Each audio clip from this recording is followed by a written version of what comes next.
Welcome, everybody, to another episode of the What's the Scuttlebutt podcast, your favorite World War II-based podcast, and we are back live for the date a lot of our Patreon members have been waiting for, but we'll get to that momentarily.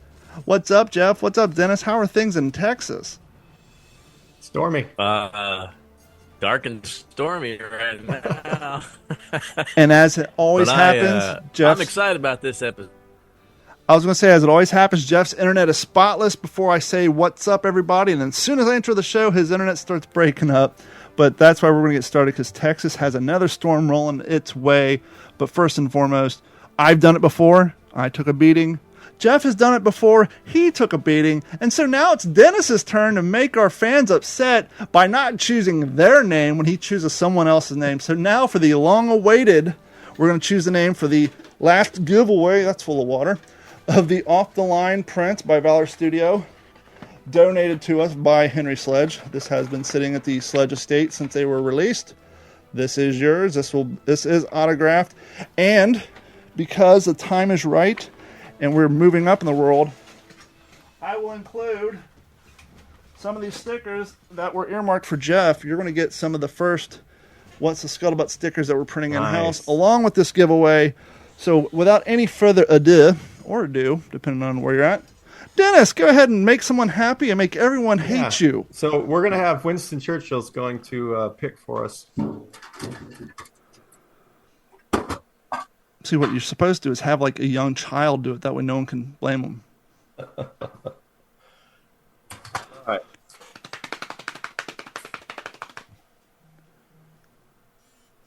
Karsten. Come again? Karsten Krikorka. Okay. Now we do have listeners from all countries throughout the world, so congratulations. And if Dennis slaughtered that name, don't worry, I will reach out to you. So here's the thing.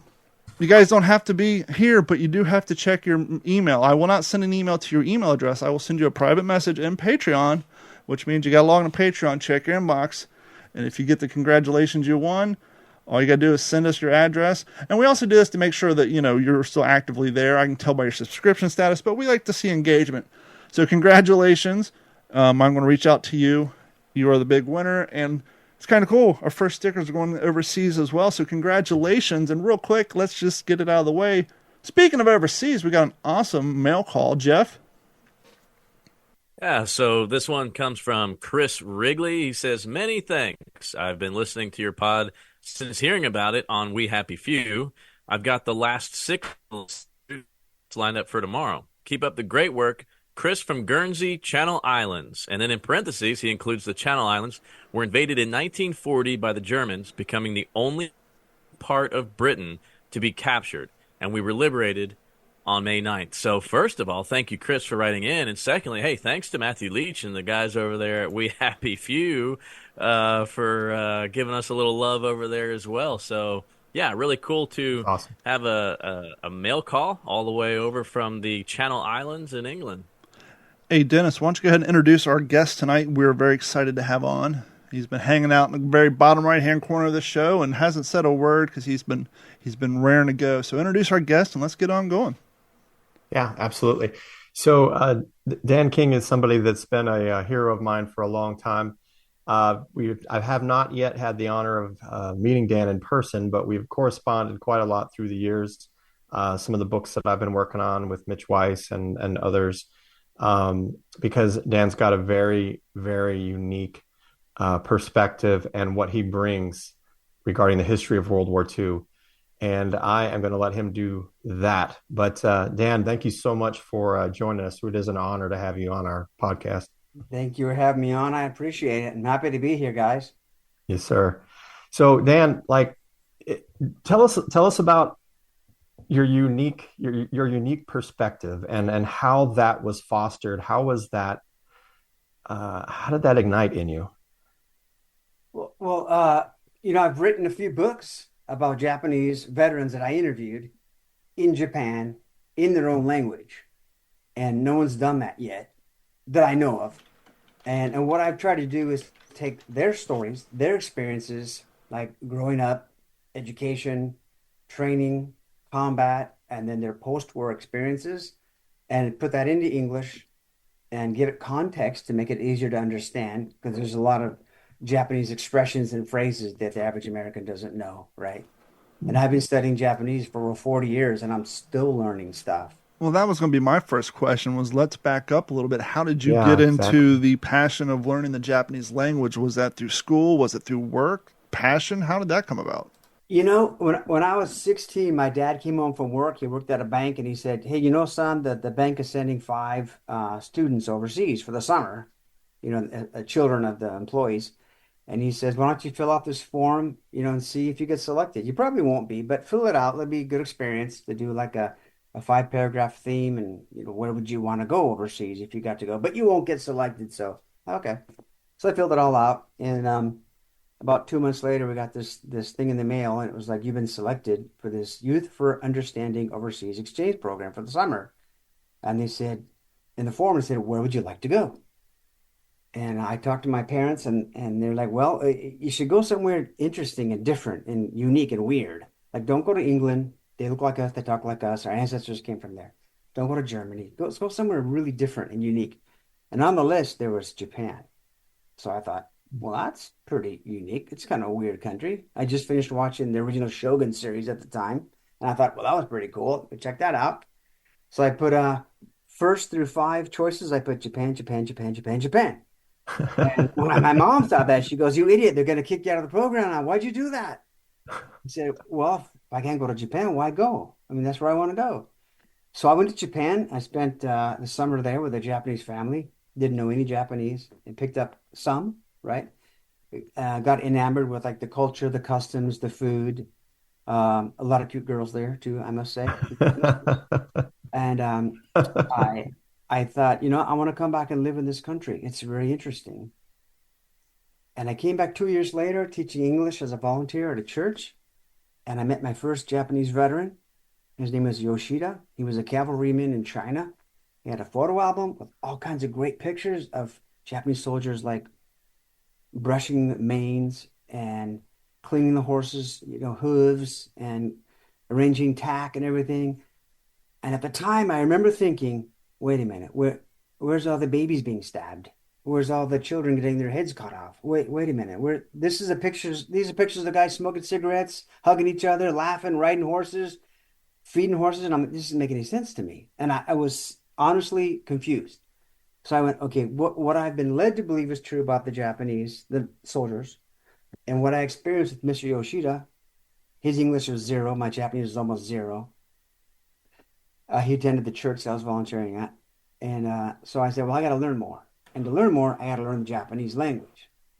So when I went back home, I got my degree in Japanese from Cal State LA. And my professor was a kamikaze pilot.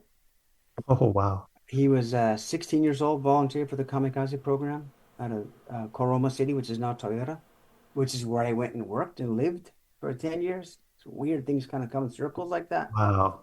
What But I year was was this roughly? Just because I'm trying to think. 1981 when I 1981. went to So Japan. Yeah, I was 16. 37 short years after the war. It was, yeah, there was veterans everywhere. Well, the And reason I bring this up is you said you went over there and you're expecting to see what you saw representation of all the things you mentioned. And I was thinking, well, is this 50 years later? Is that generation past? No, 30 some years later, those people are still around. So it wasn't a cultural shift. It was, oh, yeah, we had propaganda here too. My general manager at Toyota where I worked, he was a survivor of the A bomb, and he was 5 years old when the A bomb was dropped at Hiroshima, and he lost his dad and his brother, and I didn't know that until I'd worked for them for 5 years. And one night I was at his house and we're having a little dinner party, and he got really drunk, and he starts talking about the bomb going off and what it looked like and what it sounded like, and my mind was blown. And I thought, Wow. this guy has been the nicest boss to me. He's always protecting me from my assistant manager, who was really not a friendly guy. He always stood up for me. He always kind of protected me, made sure I got good training classes. He was like an ally. And here he had lost half of his family during the A bombs, but he'd never talked about it. And it was so interesting. The Japanese tend to keep their personal stuff hidden away. they don't bring it out in the open. Well, that kind of And answers so a question that I had popping up is, which was going to be, did you experience maybe resentment, if you will, from not everybody, but from a few Japanese veterans? Because, for example, I know growing up in Kentucky, back when Karate Kid was huge, my grandfather fought in World War II. I went to the Ridgewood Flea Market. I bought me a bandana, had Japanese writing on it because Karate Kid was cool. My grandmother's like, hey, you don't have no idea what that says. She still had a little bit of, PTSD from living through the war. So I was kind of curious, did you kind of get any little hostility from maybe some of the older Japanese veterans towards you simply for being an American? the only time I got any kind of hostility was I went to the Yasukuni Shrine in 1990, I think, and it was August. It was the end of the war, and there were two large veteran groups assembled, and there was one all dressed in Navy uniforms, mostly reproductions, but some originals, and there's a group of Army guys dressed in all original stuff. So I went up to the Navy guys and I was like, hey, my name's Dan. What are you guys doing? What's your deal? Well, you guys are in the Navy, and just kind of, talking to them. Yeah, they were very open, very friendly, chatty, and I took pictures with them. Then I went to the Army group, and they all turned their backs on me. And I was like, oh, they accidentally turned their backs on me. So I walked around to the front and I said, hello, excuse me. And they turned their backs on me again. Wow. So one of the Japanese Navy guys came running over. He grabbed me by the shoulder. He goes, come on, come back, hang out with us. They're jerks. Don't worry about them. They're Army guys. And that was the first time I'd experienced the mindset of the Japanese Navy versus the Japanese Army.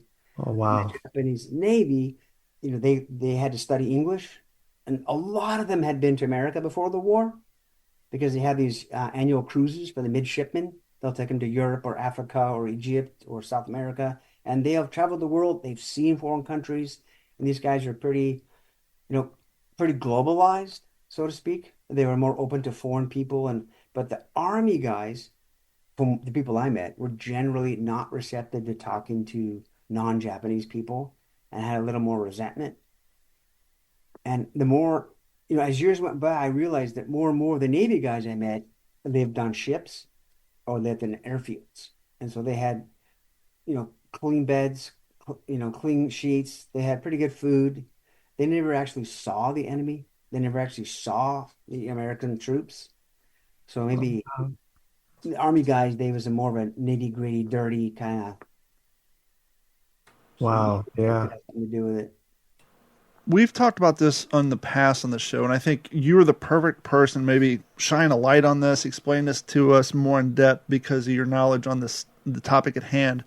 But Jeff and I, on past episodes, we talked about, especially when it came to like Guadalcanal and Peleliu and Tarawa, how it seemed like the Japanese Army and the Japanese Navy almost tried to operate independently from each other, and one was doing something and building stuff the other one didn't know about, and all of a sudden now they're being tasked with protecting this. What was the root cause of the disconnect between those two militaries? I can't imagine if we saw that on our side where the Marine Corps is doing whatever and the Army has no idea and the Navy's doing this and the Air Corps has no idea. What was the root cause of them not really at first operating as a group or working in conjunction with one another? I think it goes back hundreds of years to the beginnings of the samurai period when the two different factions were always warring against each other, and it developed where the army and navy developed separately. And it seemed like everything they did was different. Like their canteens were different. Come on. Japanese army canteens and navy canteens are different. And it's just such a waste. Right? Everything they did was different. So the thing that I thought was really interesting about interviewing the veterans is that I could ask them like questions about what did you think about America before the war? And almost all the Navy guys said they couldn't believe the war started. They thought it was stupid because many had been to the US and they had some kind of connection, to England and the US. A lot of their officers had been overseas. Well, the Army guys, they were very strictly, very old school samurai mindset, is everything Western is bad. So they were harder to interview than the Navy guys. Hmm.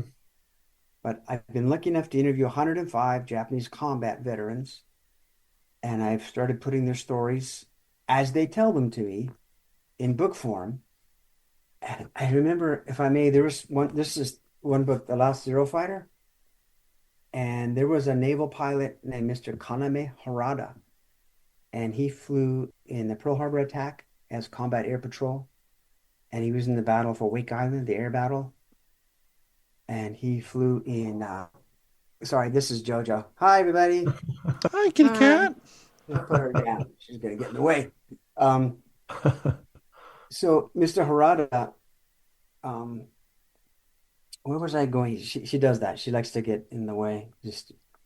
But I was talking to him, and I said, Mr. Harada, I'm going to tell your story as you tell it to me. So anything good and bad, it's going in the book. So if there's anything you don't want to tell me or you want me to know, put it in.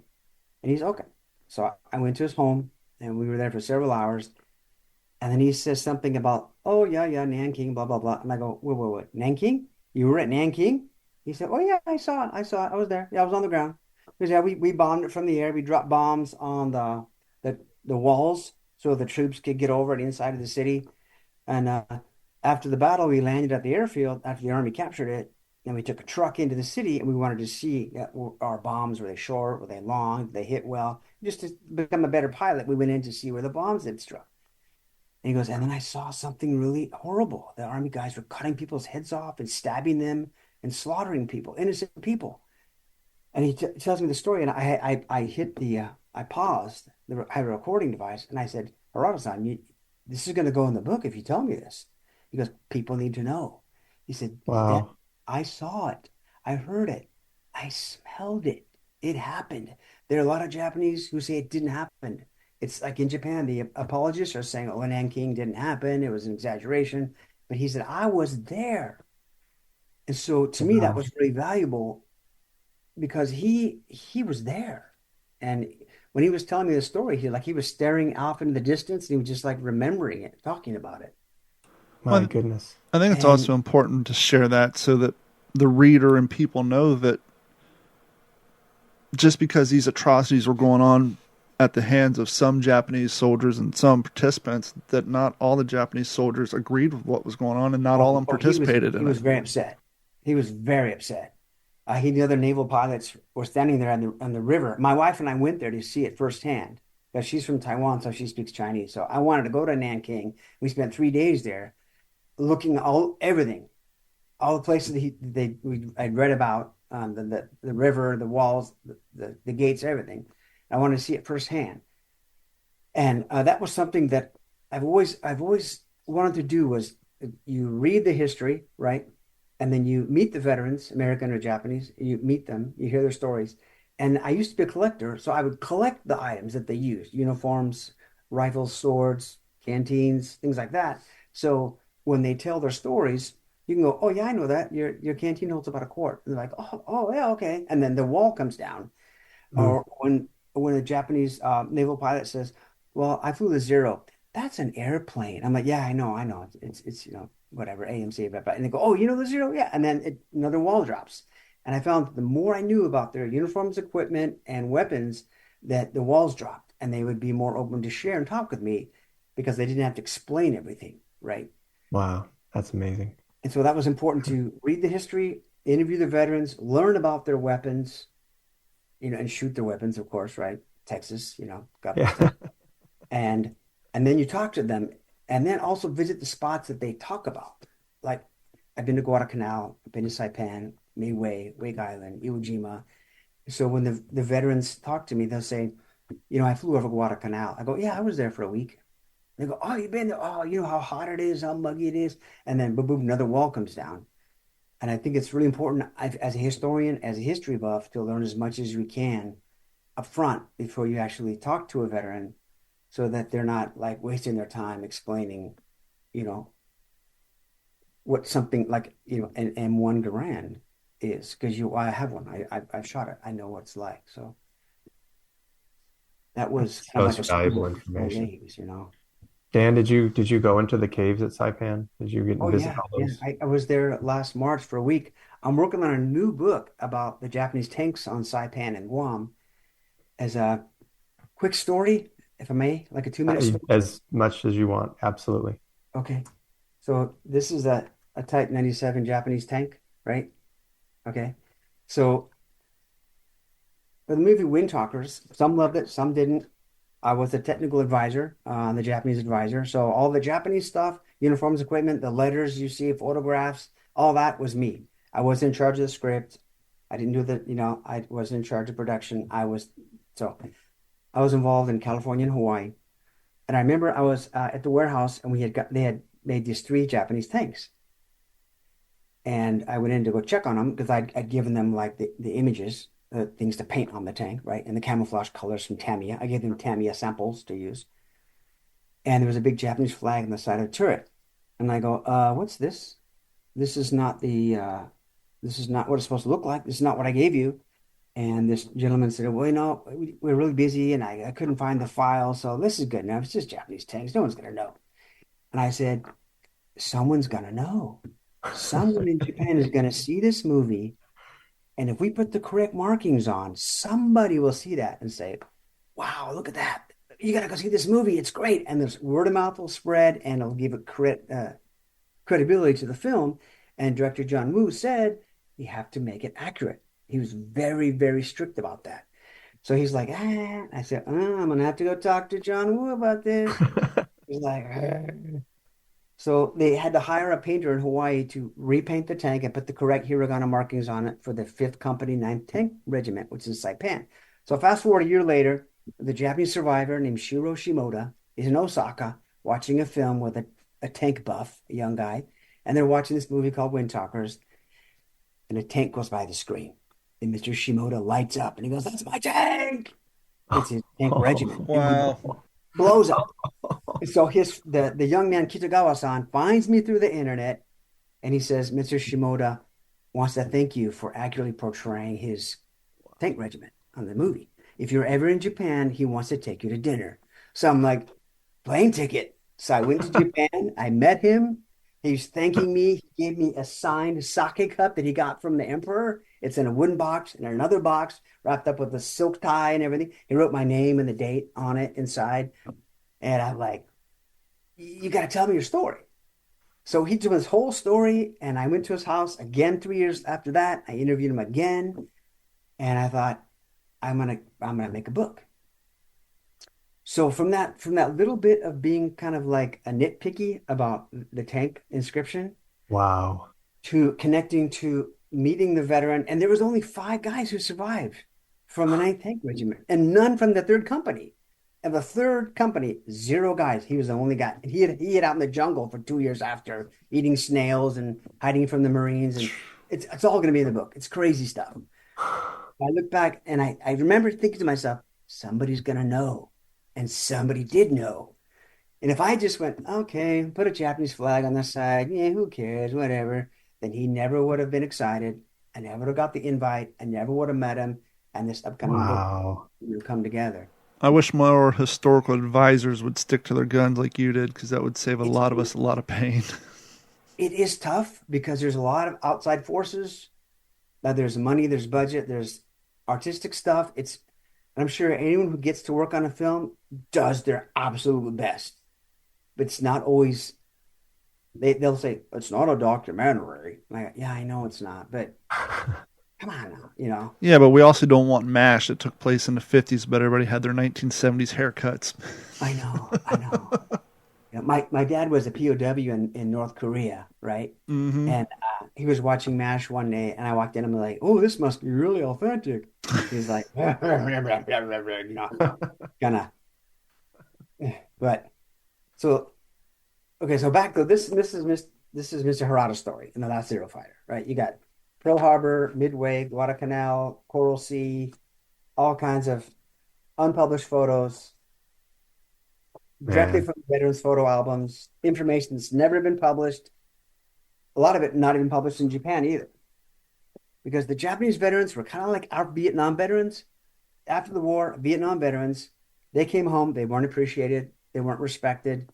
Some were called bad things. And so they kind of clammed up for a long time. And the Japanese veterans, when they came home after the war, some places like from the Philippines, from Manchuria, they come home and they see Japan's been destroyed, right? And they're told, you did this to us. You military guys ruined our country. It's your fault. You lost the war. You guys would have fought harder, blah, blah, blah. And so these veterans they hid all their clothes. They didn't talk about their experiences. And a lot of the vets I interviewed, their wives and kids didn't even know anything. They just didn't know. They just didn't talk about it. How was the So, war itself handled pop culturally wise? Obviously, here in America, we look at World War II as a certain way. We have a name for it. Over there, because they quote unquote lost, how is the whole topic handled over there when it's brought up? Clint Eastwood, he got a medal for his second film, the Mm. second Iwo Jima film. Letters from Iwo Jima. And I worked on Beautiful. it too, by the way. Uh, so that I got to meet him. He's a great guy, name dropping, great guy, very respectful, very wonderful person. So up until that Letters from Iwo Jima came out, a lot of the Japanese were quiet because the Koreans and the Chinese and the Filipinos are always saying, we need some money for reparations. Give us some money because you bombed our country 70, 80 years ago. So the Japanese naturally just keep it quiet. It's just they don't want to talk about it because whenever they do, it starts coming up. So the Letters from Iwo Jima comes out, and the Japanese are amazed at how the Japanese are portrayed. They're portrayed as honest soldiers who are doing their best in a terrible situation, which is what I think most people were at the time. So Yeah. the emperor bestowed upon Clint Eastwood the Rising Sun Third Class Medal that he was awarded at the embassy in LA. And they only give out a few each year to non-Japanese. And he got his for the artistic work. He's a hero in Japan. So then the Japanese started putting pressure on the government saying, wait a minute, there's a lot of dead people in Iwo Jima that are still in the caves. Why aren't you bringing them back? And so the population put all this pressure on the Japanese government. So they started digging up the tunnels and caves and bringing back hundreds Oh, and hundreds of wow. bodies, doing DNA tests because the Americans do DNA tests. And they're trying to repatriate these bones to their families. So Clint Eastwood did an amazing, amazing thing outside of just a really great movie, is that Yeah. he helped the Japanese push towards bringing their servicemen home from Iwo Jima, and of course other places, Saipan and Guam and other places as well. It just kind of filtered out, That's amazing. That is amazing. and then so My this. grandfather, Clifford Lemke, he was at Iwo Jima on a gunboat. He was providing cover fire for the Frogmen, the UDTs, on the recon mission on D-2, and he survived that, and lost a bunch of his shipmates were killed on this mission. And um, Dan, of going through his stuff after he committed suicide, we were going through his stuff. He had three things from his war years. One was his discharge paper. Second was a newspaper clipping from All Hands magazine, and it was the write-up for his group that got the Presidential Unit Citation for their part at Iwo Jima. And the third, which just floored me, was an article of the Japanese gentleman, the soldier in the Philippines who had surrendered after all those years. And the picture on the article was of him in Tokyo coming off the plane in a wheelchair, and his head buried in his hands, weeping because he thought he had failed, but he was received as a hero. And it just gives me goosebumps still to think that that meant something to my grandfather who had actually fought Wow, them, you know. wow, wow, wow. Yeah, it was really something. And this fellow well, I guess you can't tell me because you don't want to ruin the book for the Saipan book, but he survived 2 years, so it must have been a very similar story. It, well, this guy did too, Mr. Akikusa. He hid out on Iwo Jima after the war. Yeah, hey, there you go. It's Akikusa. I met him. I was going through cancer treatment. I had stage 4 lymphoma in 2005, and I was given 6 weeks to live. The doctor said, I'm sending you home. No need to treat you. I got hospice lined up. Your insurance is going to cover it. It's been nice meeting you. I'm really sorry this happened, but best of luck. And I was like, whoa, hold on a second. Hold your jets. What's going on here? I said, if there's treatment, you're a doctor. You have to treat me. You took an oath, right? And the doctor's like, okay, you're going to hate me. Wow. I'm going to put you through a lot of really negative experiences, and you're just going to die anyways. And I said, I'm not ready. So I was in the hospital, and a friend of mine in Japan sent me the book that Akikusa-san wrote about his experiences in Iwo Jima. It was called I Was 17 Years Old on Iwo Jima. And I read that. I went, this guy went through hell. And he's still so positive about his life. And he had a good life afterwards. And I was like, okay, I wrote a letter to the publisher, and he wrote back to me. And I was in the hospital for like 3 weeks at a time, then out in chemo in the back end. It was about a year and a half. So I got a letter from Akikusa-san. He said, do your best, King-san. You can do it. Fight, don't fight the cancer. Be strong. And you're gonna make it, and when you make it, come to Japan, visit me. I want to take you out to dinner, and I want to talk about Iwo Jima. So I was in my hospital room, and it's 2007, and I'm getting a stem cell transplant. And one of my friends, John Edwards, Vietnam vet, great guy. He comes in, he goes, Dan, you got to get off your ass because we're going to Iwo Jima next March, 2008. And I'm like, no, I can't afford it. It's too expensive. I'm white. I'm like E.T. on the floor, all pale and crispy. And he goes, you got to get your ass out of this bed because me and Doug, another friend of ours, me and Doug both chipped in. We paid for your trip with the military historical tours. Non-refundable, so you got to go. You're not just saying that to make me feel better. He goes, no, I'm a Marine, right? He goes, I'm not going to lie to you. I said, okay. So I told the doctor, I go, I have to get a passport renewed because I'm going to Iwo Jima next March. It's the same doctor. He goes, you're not going overseas. You're not going like, no, you still might not make it. I said, I'm going to Iwo Jima. I got my passport. And sure enough, Doug and John, they ponied up and they got me to Iwo Jima in 2008. Wow. I remembered it all started with this book and this letter from Mr. Akikusa. So I wrote him a letter, sent him pictures of me on Iwo. I went to visit him. We talked. He wound up coming to Iwo with us in 2015, and he got to meet Woody Williams, the Medal of Honor recipient. Whoa. And they were shaking hands, and they were talking, and I was translating for it. And I'm like pinching myself because I'm translating for these two people who are both, in their own rights, amazing, amazing people. Yes. And there are a couple of American Marines who fought against him on Iwo. Gene Bell. He was the last Iwo Jima survivor from Wyoming, passed away recently. Gene walks up and he shakes Mr. Akikusa's hand. He goes, I'm so glad you survived. And they treat each other like they're brothers somehow, like they both survived their tornado, right? There's no like resentment. It's just, wow, we both survived that tornado. Wow, you made it. I made it. And there was that kind of friendship. Wow. And I saw that over and over and over with American vets that went to Iwo Jima. I've been 16 times. Wow. American vets. Gracious. I'm so lucky. And as soon as I could translate, MHT started taking me along as, a helper translator. I couldn't afford to go that many times. No way.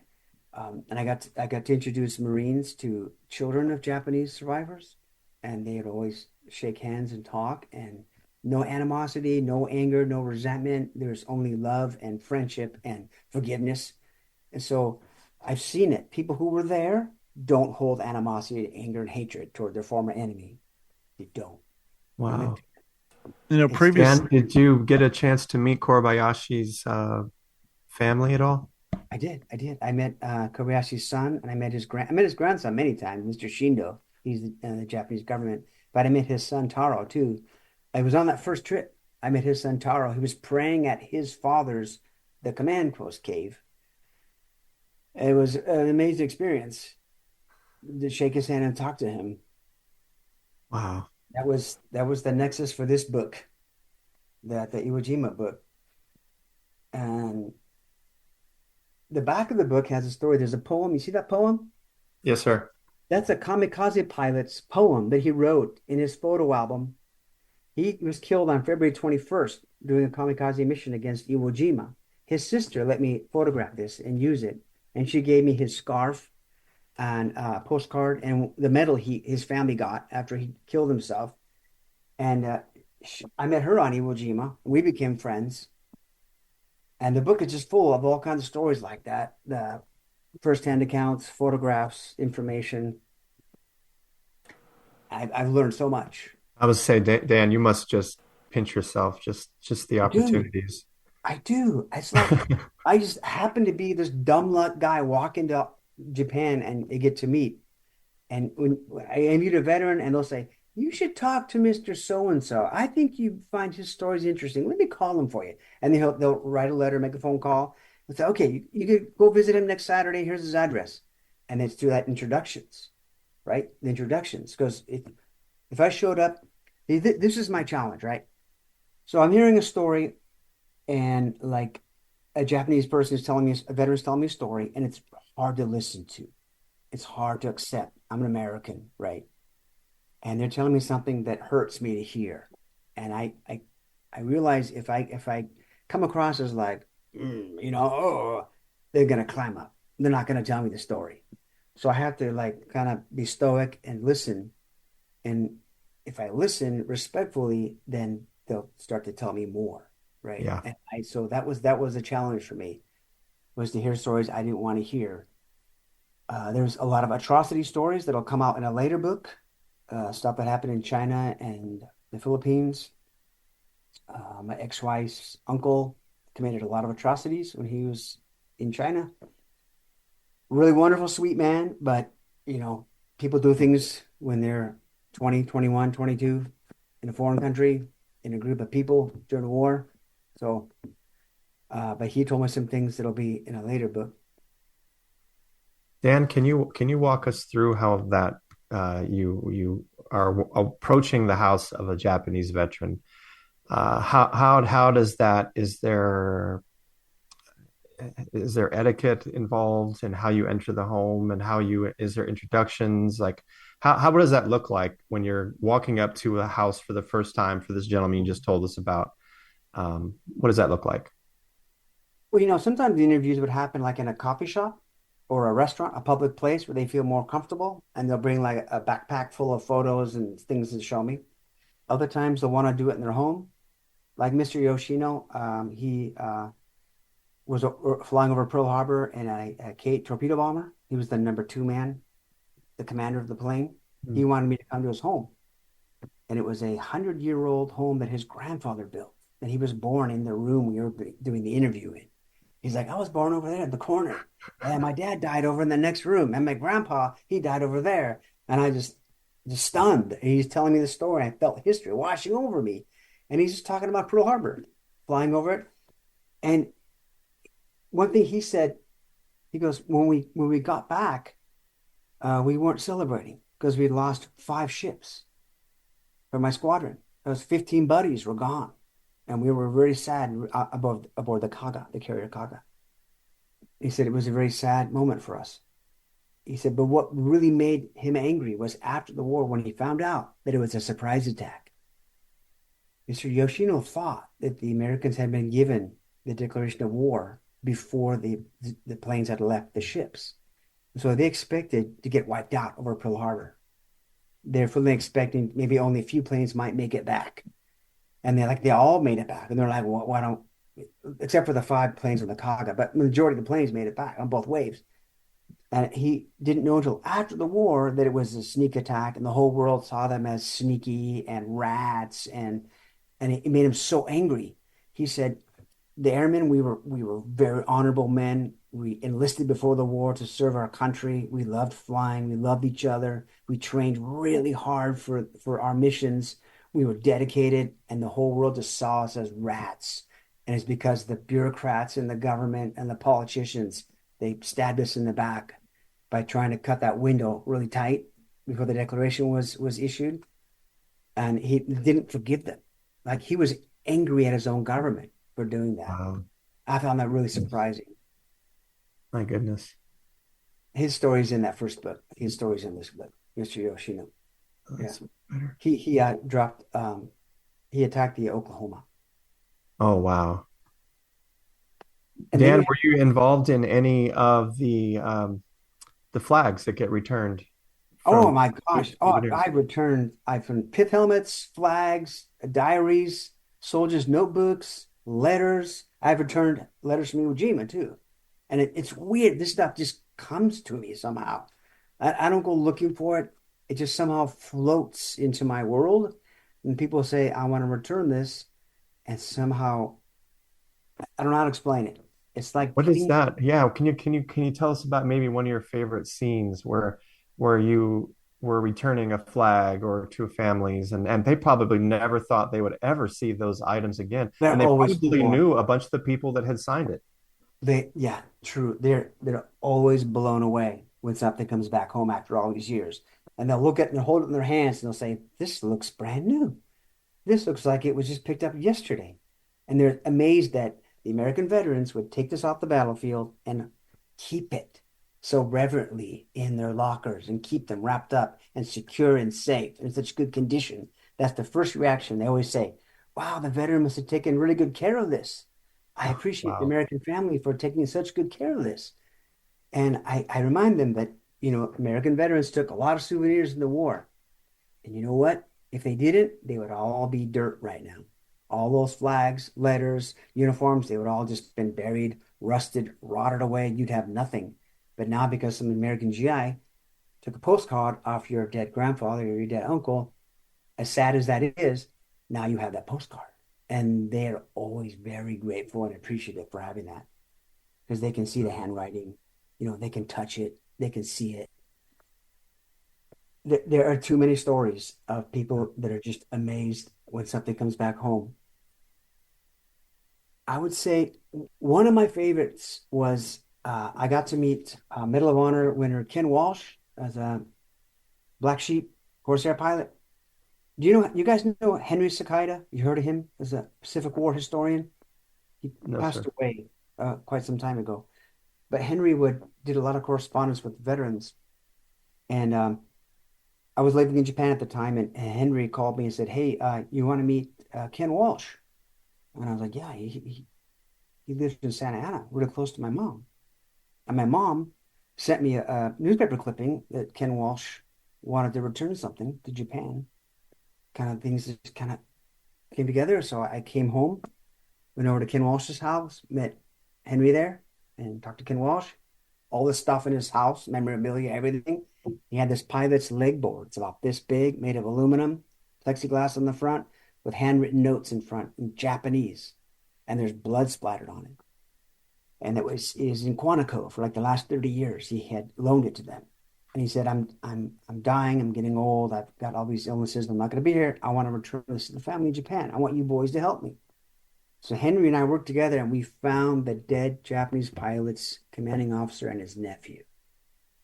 And so I took the leg board back to Japan with me. I contacted both of them, sent them photos, everything about Ken. And so we arranged a meeting to return it at the Nagoya Airport second floor domestic terminal where they used to have a zero.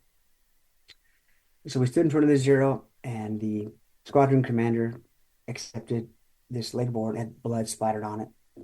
There was a little drawing of a chicken holding a sword, jumping up and like saying "Banzai." And there was little triangles and circles and squares where he was like waiting for orders to take off. He's like, it's strapped to his leg, right? And they use that to write like their destinations and times and flight times. And he's just on his little, he's like, I want to play baseball again. And when can we play baseball? Will they hold the World Series again? I wonder if Roosevelt will go for a fourth term. And he's just writing these, just doodling on this paper. And there's blood splattering on top of all that. And I looked at it and I'm like, this guy was just a human being. He's writing about Roosevelt. He's drawing a picture of a chicken with a samurai helmet and a sword, like a really stupid little silly drawing. So we find the nephew and the commanding officer who tells us all about that last mission, the final mission, Okinawa, April 1st, what happened. And then we meet the nephew. He says, yeah, my uncle said he was going to fly over the house 3 times on his final mission.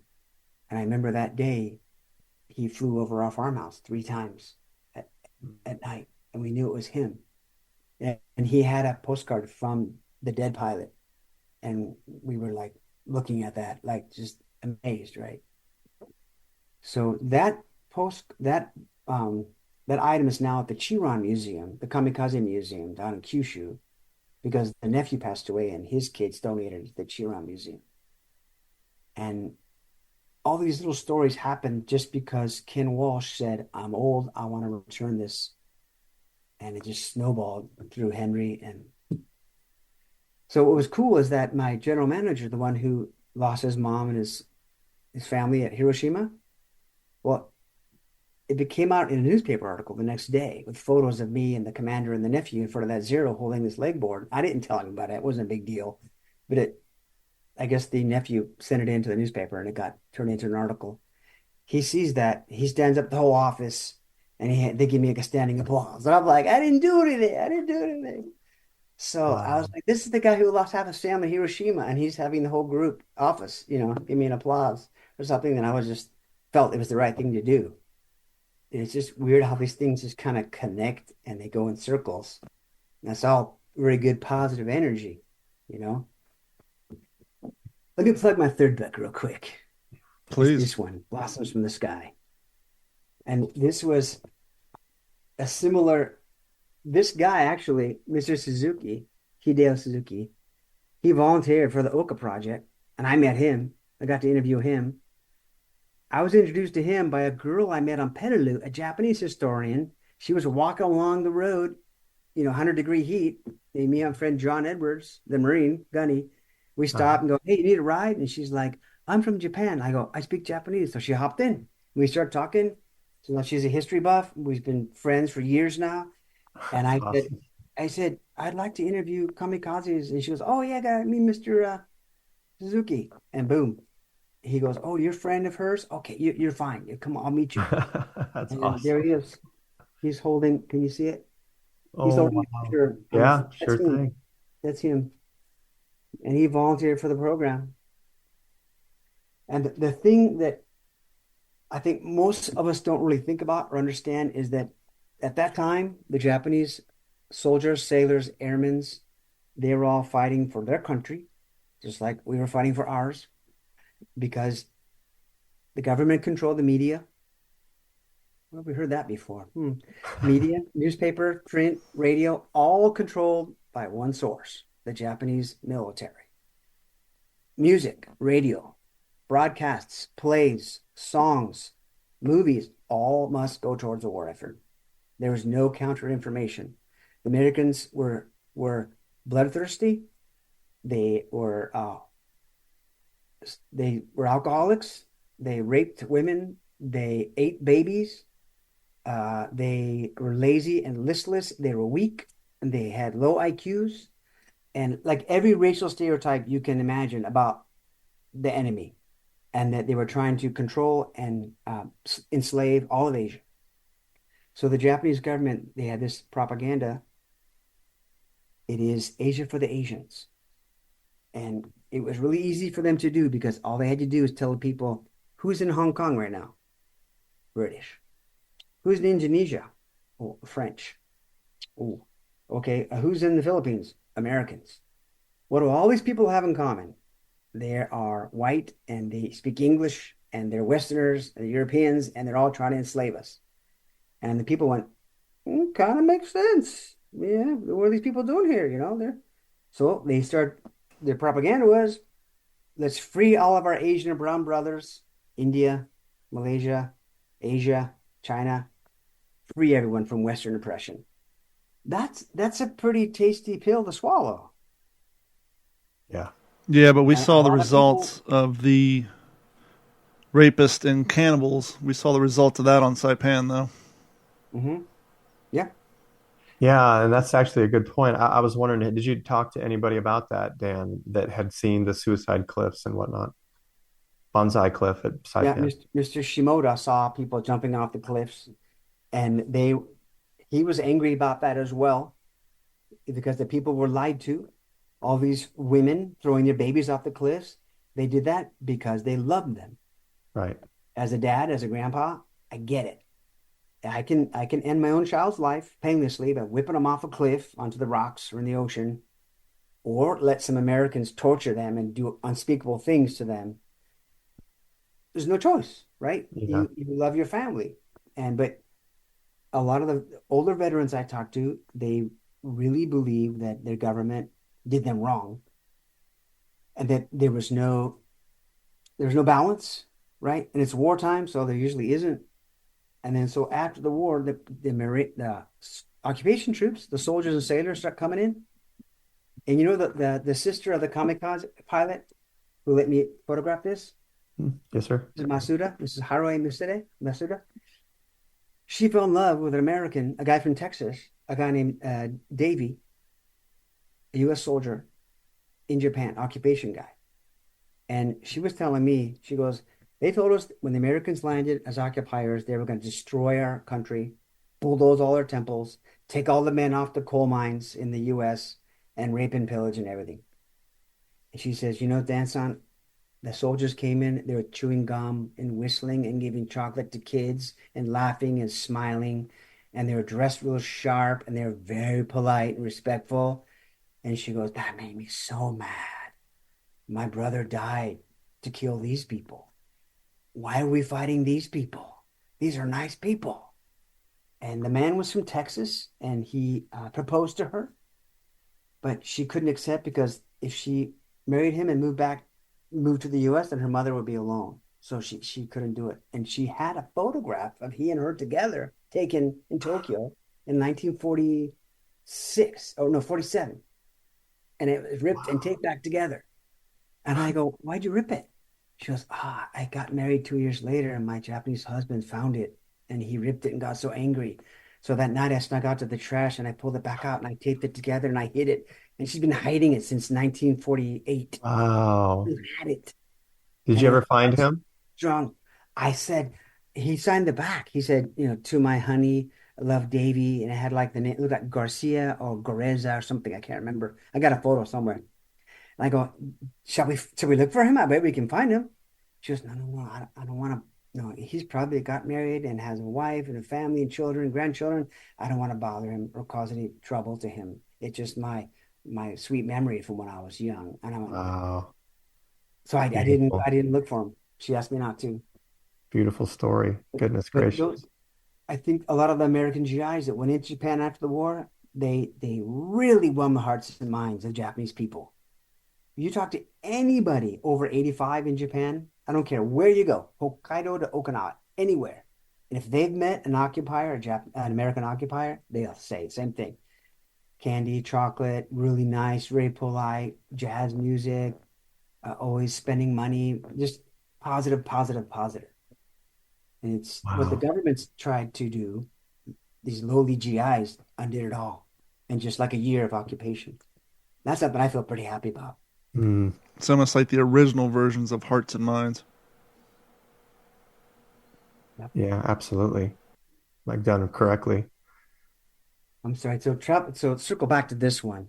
This is the Oka pilots, the Baka bombs, and this Mr. Suzuki. He talked about the training program. There's lots of photographs and maps, all unpublished. Nobody's Dan, heard how do before. people get your books? They're available on Amazon. All three. What's the name of the one for those that aren't going to be watching the video? What's the name of it?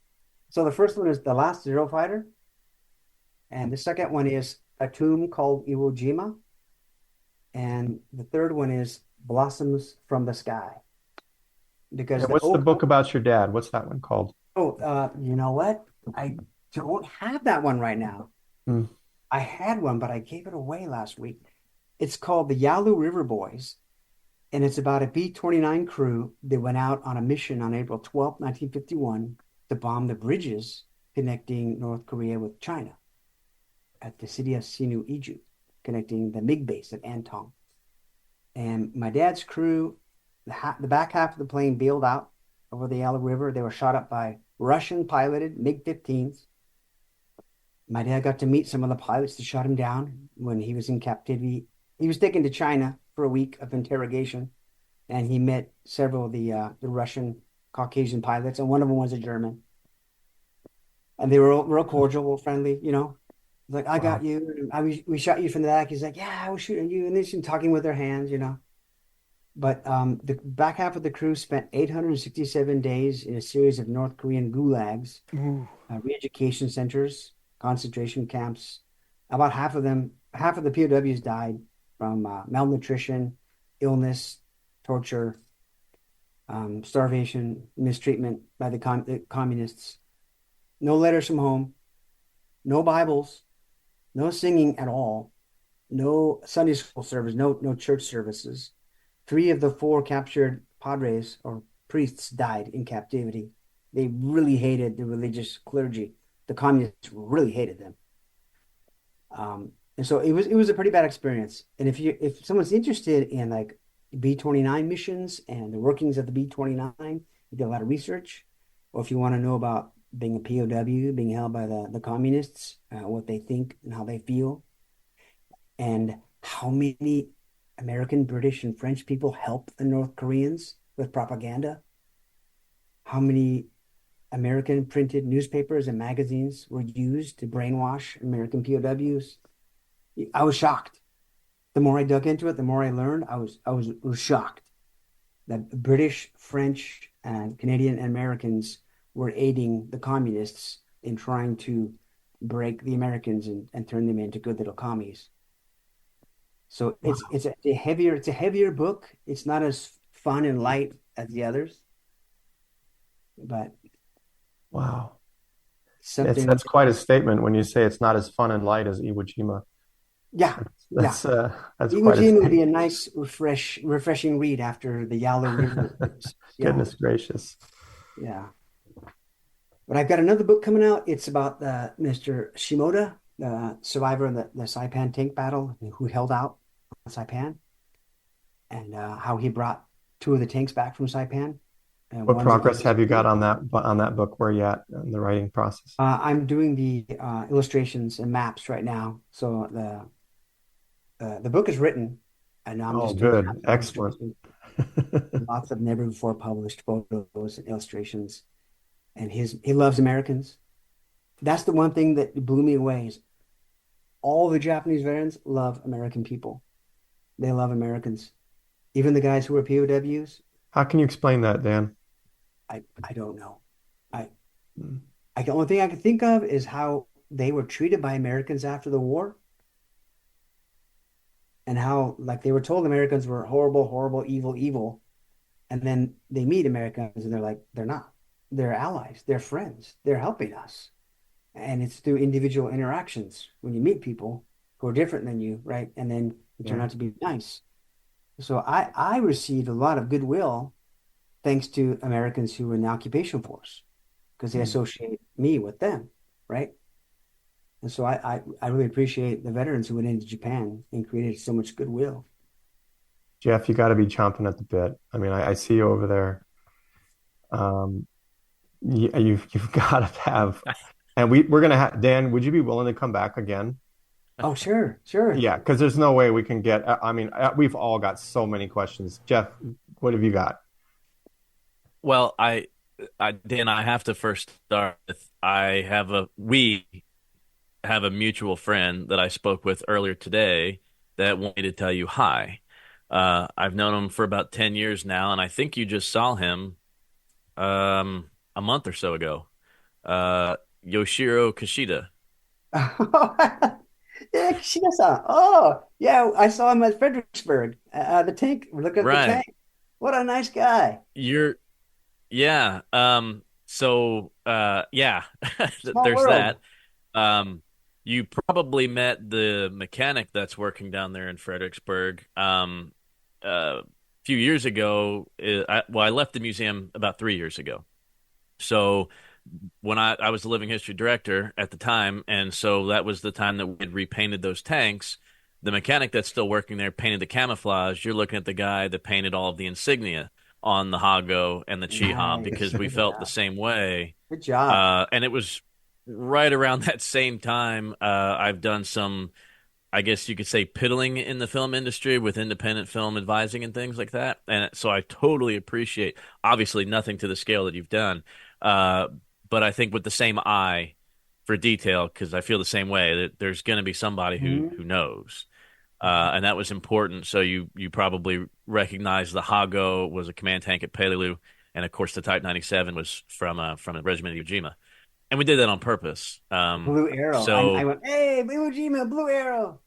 there you Yeah. go. Kishida-san Yeah, goes, oh, yeah. well, you know that. And I go, Lots yeah. of fun there, and you're also looking at the guy that organized the only time that Herschel Williams fired a World War II flamethrower since the war, and Wow. it was in a Holiday Inn parking lot at Wichita Falls, Texas. That's a story for another time.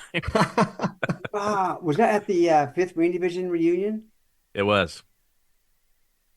Okay, I went to three of those. I must have missed that one. You would have remembered it. You would have Yeah, I guess remembered. I would remember that. I would remember that. Yeah. You would have. Oh Yeah. wow. Yeah. A lot of fun. Yeah. Oh, So, and again, you said it best too. There's things, and I'm in the same category, and I know Don and Dennis are also in this category. Things just kind of find us. You couldn't imagine some of the artifacts I have from families, passed down for generations, artifacts from the war, because they know I'll give it a home. It won't be in the attic. It won't be forgotten. It will be shared on What's the Scuttlebutt, or with other veterans or other historians. But yeah, I know we're running along. I've got so much, Dan, to share with you. I want to share photographs and a letter and an envelope that was given to me by the daughter of the sailor who found it in a dead Japanese soldier's pocket mhm. at Eniwetok. Yoshiro translated it for me, but I'd love to send pictures of that. And Wow. Yoshiro also gave me last year. He gave me a flag that he said was made from material at Kure Naval Base during the war. He gave me a Wow. nice Japanese flag. So Wow. we got a lot to talk about. And Dennis says you're in Waco. I live in Rockwall. It's about Oh, Rockwell. 55 minutes east of Dallas on I-30, depending on traffic. Okay. Okay. Yeah. I thought I saw Waco. So still, we're not too far. I'm down in the hill country. I'm between you and Dennis. In fact, Dennis and I will be in Dallas for Warbird Weekend, first weekend in May. We'll be there Friday through Sunday at Oh, really? CAF Yes. headquarters. Oh, So okay. we've got to figure out a way to get you there. Yeah, let me know and I'll swing Yeah. by. Oh, that'd Yeah, be so Very absolutely. awesome. cool. Yes. Awesome. We've Dan, got we've to got to do that. get you back on here again. This has Sure, just sure. been, Yeah. I'll tell you my Saburo Sakai story and the Oh, Fredericksburg connection to that. How I interviewed him in his home oh for my oh my almost goodness. goodness. 7 hours straight. He exhausted me. I was begging to be left. Let me leave. Let me go. I'm tired. He was amazing, amazing. He tried Yeah. to make me put on his flight helmet. He physically tried to put it on my head. He made me rub my finger on his bullet on his Yeah. head. I was like, Wow. he's like holding my hand. He's like putting my hand. I'm like, ah.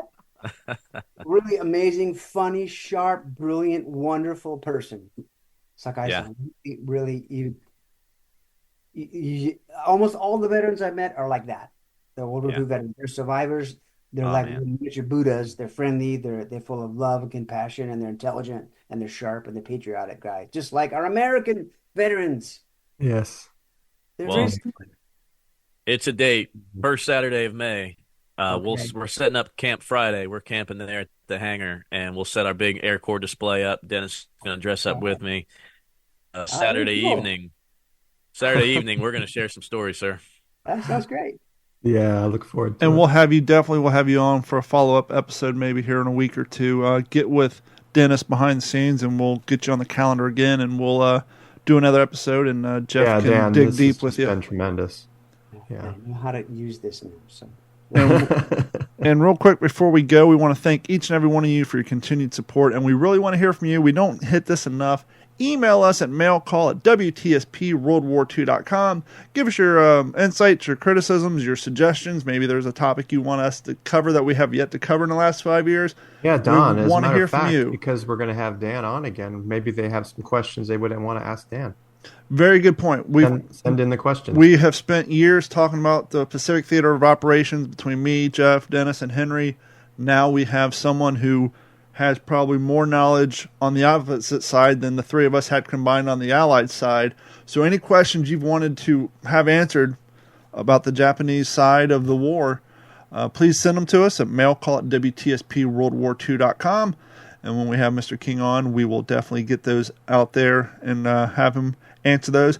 Dan, where can people find you? Are you on social media? You got Instagram? You got a website? We know you can get your books on Amazon. You have any other place you want to direct people so they can keep up to date with your new projects? well, my website is historicalconsulting.com.